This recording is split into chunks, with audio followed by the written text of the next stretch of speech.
미국의 가수이면서 유명 방송인인 에디 켄터라고 하는 분이 있었습니다. 이 에디 켄터는 그 어머니가 믿음으로 이 아이를 잘 양육을 해서 이제 대도시의 뉴욕으로 직장을 얻어서 이제 아들을 보내게 됐습니다. 그리고도 그 어머니는 이 아들, 이 켄터를 위해서 늘 기도하고 있었습니다. 이 아들은 이제 뉴욕으로 와서 그가 성공을 바라보고 얼마나 열심히 노력하며 애를 썼는지 정신없이 전형적으로 성공을 향한 도전자처럼 그렇게 살아간다 같습니다. 이 소식을 전해들은 어머니가 아들에게 짧은 한 문장밖에 되지 않는 짧은 편지 하나를 보내주었습니다. 그는 자신의 성공이 자기의 노력보다는 어머니의 충고 때문이라고 나중에 얘기를 했는데 그 편지에는 이런 한마디였어요. 에디 켄터야, 너무 빨리 달리지 말라. 그렇게 하면 좋은 경치를 보지 못하고 놓쳐버린단다. 이게 전부였습니다. 그 아들이 목적을 향하여 성공지향적인 인생으로 얼마나 도전적인 삶을 살았는지 좌우를 돌아보지 않는 아들에게 엄마가 이렇게 기도하는 마음으로 한 문장의 편지를 보내주었습니다. 이 에디 켄터는 이 편지를 받아보고 가만히 살펴보니까 정말 자신이 너무도 앞만 바라보고 도전적으로 마치 무소처럼 달려가는 모습임을 알면서 거기서 잠시 본인이 발걸음을 멈추고 어머니가 권고해준 내용대로 자신을 조절하는 4가지 수칙을 정했습니다. 첫째, 나는 맹목적인 야심을 위해 달리고 있는가 아니면 보다 높은 가치를 위해 달리고 있는가? 둘째는 나는 나의 경력을 쌓기 위해 달리고 있는가 아니면 나의 가족의 행복을 위해 달리고 있는가? 세 번째는 나는 물질적인 성공을 위해 달리고 있는가 아니면 인생의 참다운 보배를 위해 달리고 있는가? 넷째, 나는 나 자신을 위해 달리고 있는가 아니면 하나님의 영광을 위해 달리고 있는가? 이 4가지의 수칙을 그가 적어서 그날부터 이 4가지 내용으로 인생을 살게 됐다는 겁니다. 이 청년 에디 켄터는 젊음의 거센 경쟁의 물결에 이전처럼 자신을 맡겨 함께 미친 자처럼 살지 않고 자신의 과거를 돌아보고 현실을 직시하며 앞을 내다보며 점검하면서 이제 신앙으로 살아갈 때에 그는 성공을 얻었는데 최고봉에 도달할 수 있게 되었다는 것입니다. 나는 이 청년의 삶의 내용을 가리켜 깨어있는 사람이다라고 부르고 싶습니다. 크리스천들이 오늘부터 한 주간은 정말로 깨어있는 한 주간이 되어야 됩니다. 오늘 우리가 보았던 예수님의 제자와 베드로는 그만 이 일에 실패하여 결국은 예수님을 십자가에 못 박을 때 그들은 다 실패자가 되었던 모습을 우리가 기억해야 될 줄로 믿습니다. 이 한 주간 우리 그리스도인들이 왜 깨어 있어야 되는가? 이 한 주간이 왜 그렇게 중요한 것인가? 이유가 있습니다. 하나님의 진리가 빌라도의 불의에 점령당할 수 있기 때문에 그렇습니다. 또한 사명의 잠에 골아떨어질 가능성이 있기 때문입니다. 또한 그리스도인의 명예를 잊어버리기 쉬우며 기도로 깨어있기 어려운 때이기 때문에 그렇습니다. 오늘 본문에서 예수님이 잡히실 때에 제자들은 함께 기도하지 못하고 눈이 피곤하여 잠들어 있으므로 주님과 함께 기도에 동참하지 못함으로 말미암아 실패자가 되었습니다. 마태복음 25장에도 보면은 여기에 인생의 대사인 결혼을 앞두고 있는 예부 신부들의 얘기가 나옵니다. 등불을 관리하지 못한 채 불이 꺼져 있고 기름 또한 바닥에 나 있는 이 당사자들은 그만 신랑이 왔을 때 기름도 없고 불이 꺼져 신랑을 맞이 못하는 이런 불행을 당했는가 하면 기름을 든든히 준비하고 있던 신부들은 잠시 졸려 잠은 잤지만 신랑이 올 때에 얼른 일어나 준비하여 맞이하는 신부가 되었던 것을 여러분이 이 한 주간에 꼭 기억을 하기를 바랍니다. 여기에서 우리는 성도들아, 기름을 준비하여 끼어 있으라. 성도들아, 기도로 준비하며 끼어 있으라 라고 하시는 주님의 음성을 한 주간 내내 좀 듣기를 바랍니다. 끼어 있는 것은 정신적으로 바로 생각을 한다, 이런 뜻이기도 한 것입니다. 깨어 있다는 말은 정신적으로 정상을 얘기하는 것입니다. 다시 말하면 깨어 있다는 것은 분별력이 정상적이다, 판단력이 정상적이다, 이런 뜻입니다. 깨어 있어야 앞으로 갈 건지 뒤로 갈 건지를 분별할 수가 있고, 깨어 있어야 믿음의 일과 속된 일을 분별할 수가 있는 사람으로 살아갈 수가 있게 됩니다. 그리스도인들은 이 한 주간에 깨어 정신을 차려야 됩니다. 첫째는 예수님의 지배를 받는 것을 의미하는 것입니다. 정신을 차려 깨어 있다는 말은 한 주간 주님의 지배를 철저히 받으시기를 바랍니다. 주님의 지배 영역이 아닌 영역은 사탄의 영역입니다. 시험의 영역입니다. 마음에 쓴 불의의 지배를 받으면 안 됩니다. 질투를 일으켜 은혜와 기름을 쏟는 행위로 정작 신랑이신 주님 앞에 설 때의 난처한 입장을 맞이하게 될 것입니다. 주님의 지배를 받으며 마음속에 기름을 가득 담고 기도하면서 주님과 함께 하루하루를 살아가는 이것이 최고의 삶이고 여러분의 베스트 라이프다, 그렇게 볼 수 있습니다. 뿐만 아니라 깨어있다는 말은 깨닫는다, 이런 의미를 가지고 있습니다.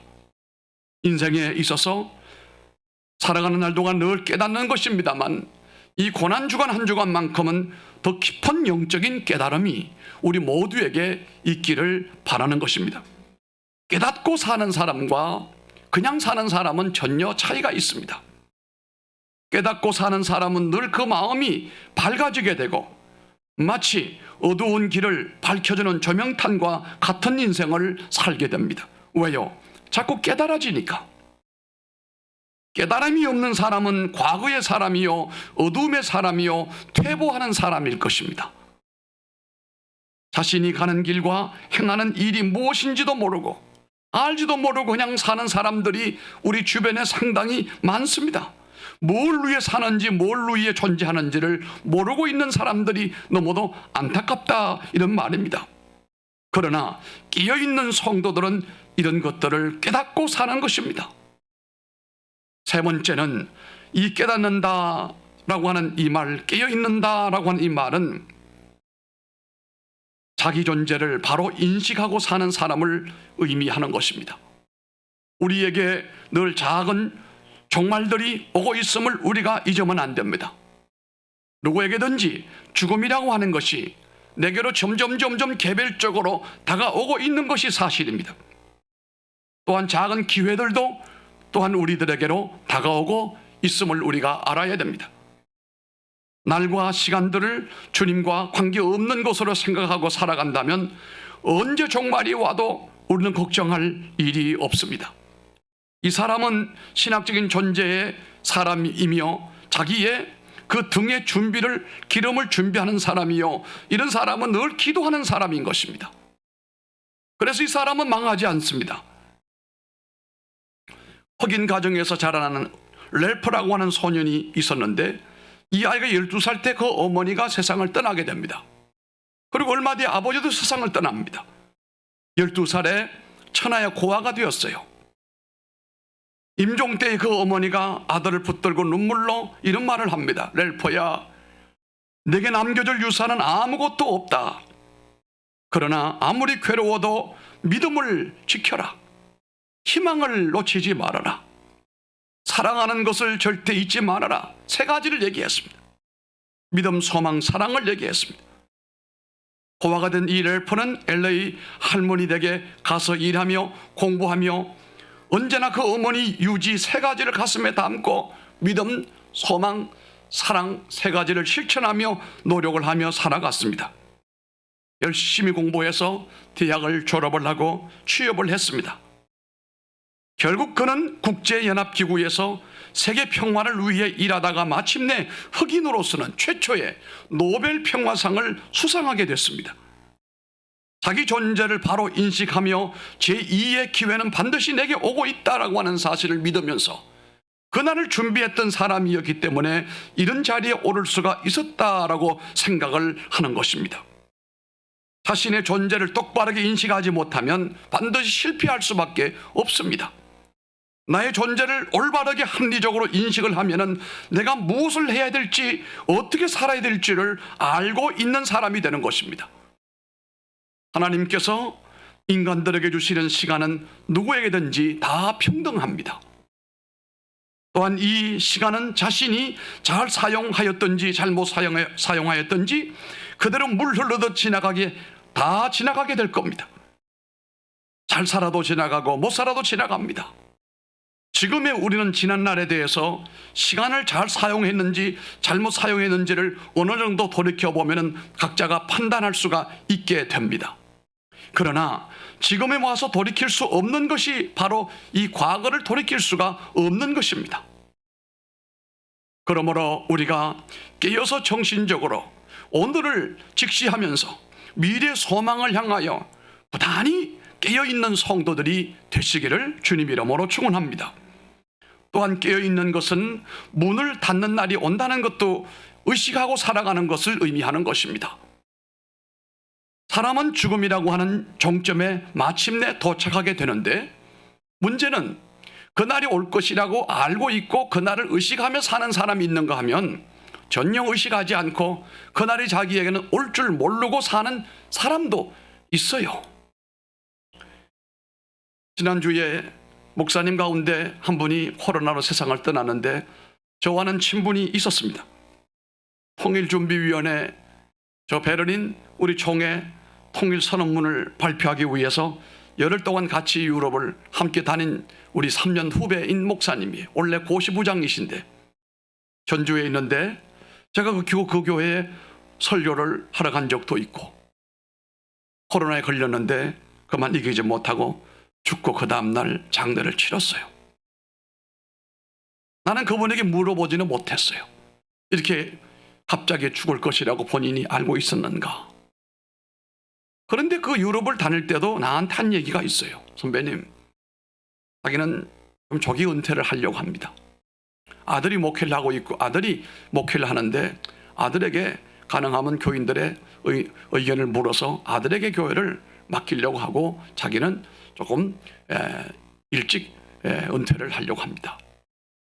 우리 전해오는 얘기를 보니까 1월 달에 그 절차와 모든 과정을 노회로부터 잘 정리가 됐다는 얘기도 들었어요. 이걸 보면 이분은 미리 자신 앞에 죽음이 올 것이라고 하는 것을 어느 정도 예견을 한 것이 아니겠는가, 그렇게도 생각을 해봅니다. 우리는 자기가 이 세상을 오랫동안 길게 살 줄 알지 언제 죽음이라고 하는 것이 내게 올 것이라고 알고 있는 사람은 많지가 않아요. 많지가 않다는 겁니다.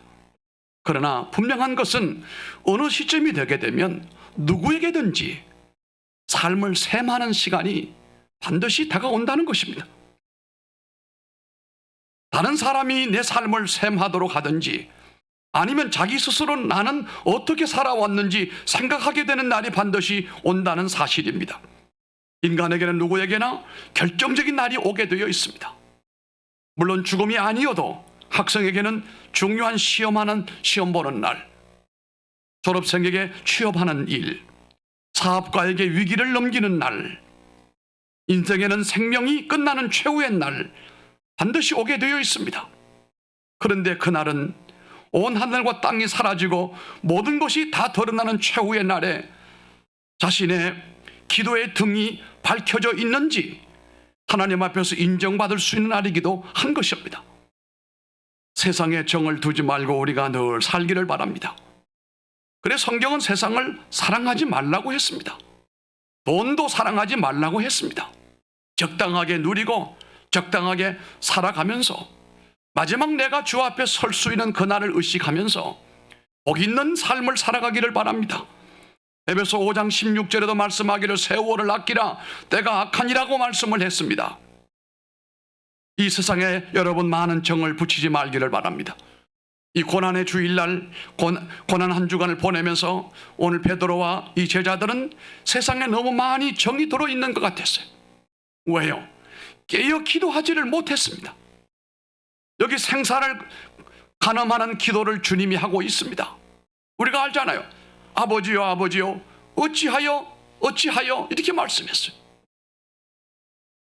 어찌하여 나로 하여금 십자가를 지게 합니까? 라고 했단 말이에요. 제자들은 그러나 그와 같은 고독 속에 부르짖는 예수님의 기도 가운데도 그들은 동참하지를 못했어요. 왜요? 깨어있지를 못했습니다. 세상에 살다 보면은 피곤이 옵니다.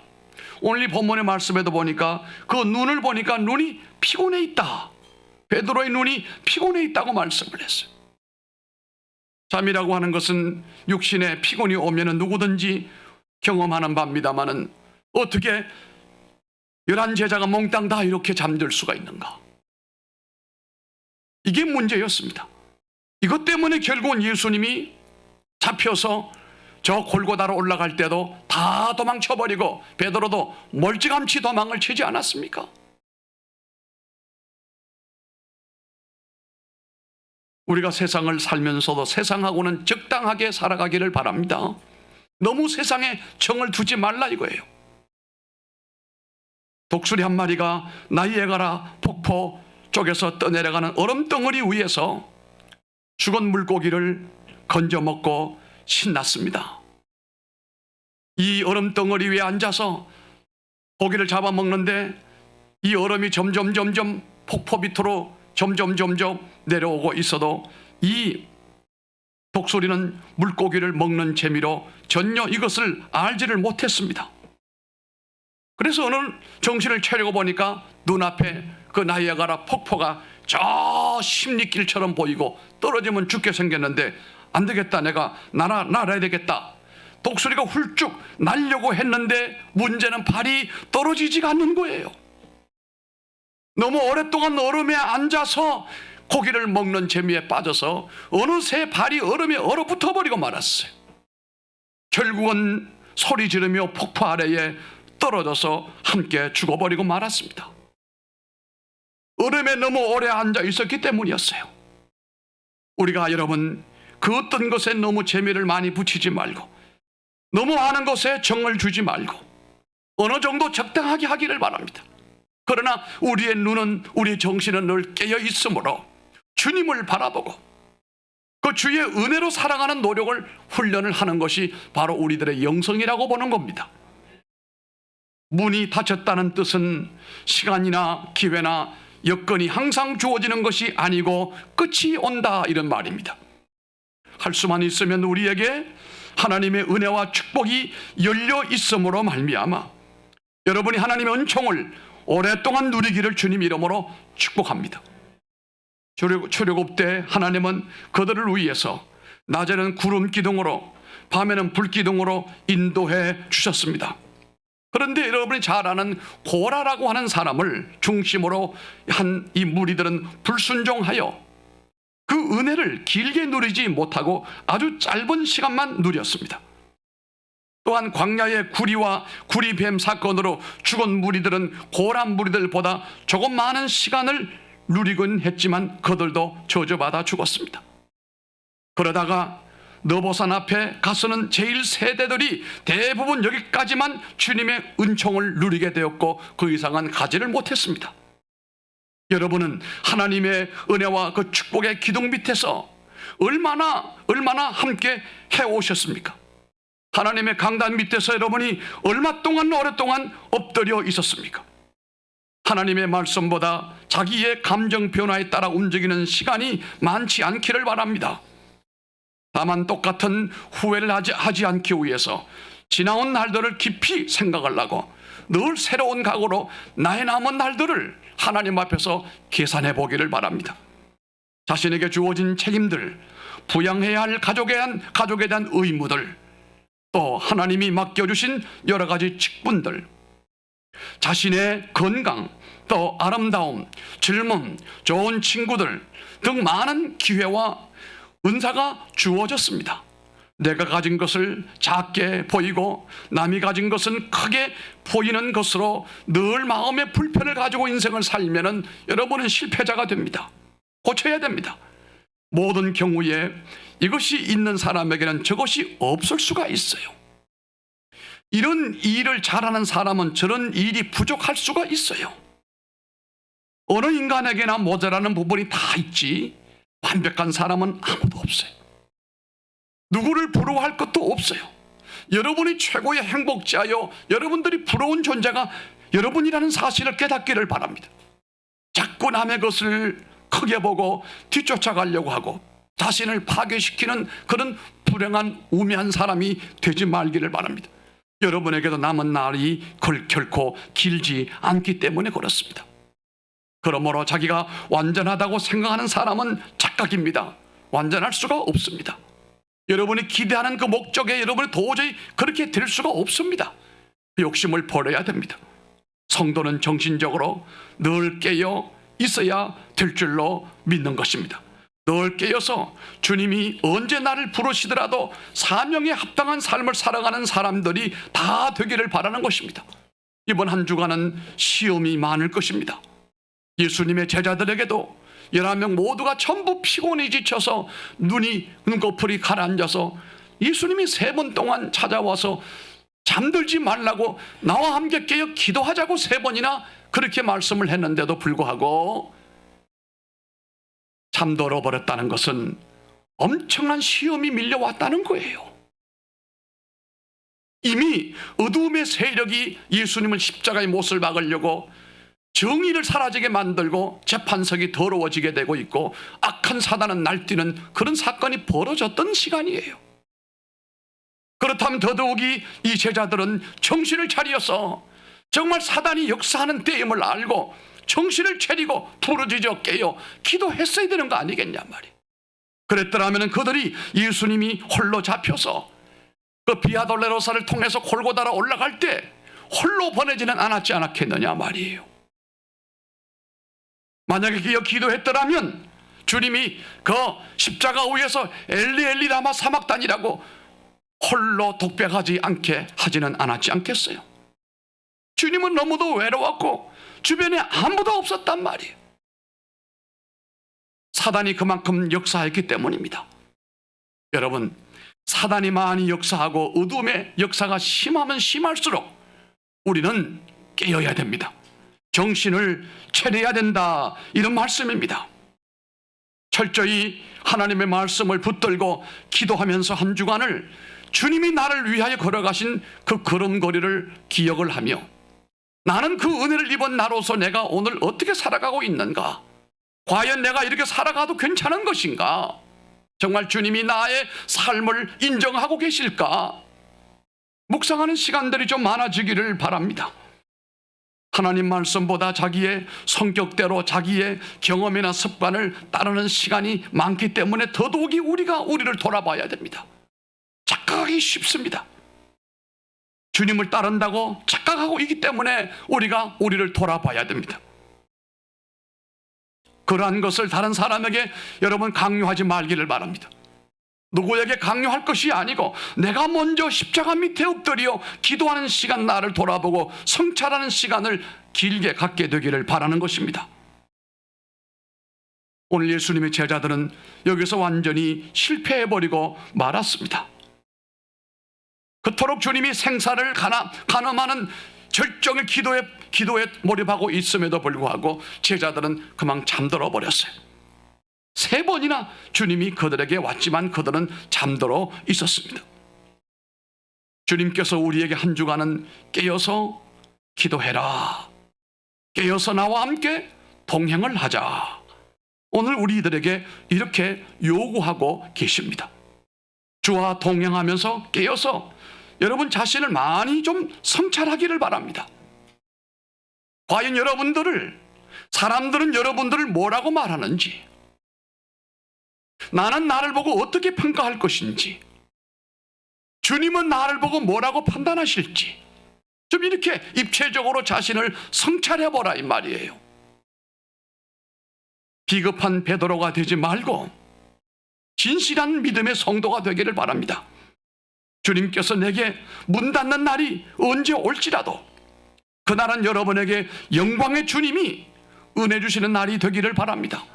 이런 날이 올 줄 정말 몰랐다고 하지 말고 이런 날이 올 줄 내가 알았습니다. 그래서 내가 이제까지 믿음으로 살며 깨어 경성했습니다 라고 하는 신앙인이 되기를 주님 이름으로 축원합니다. 존귀하신 아버지 하나님,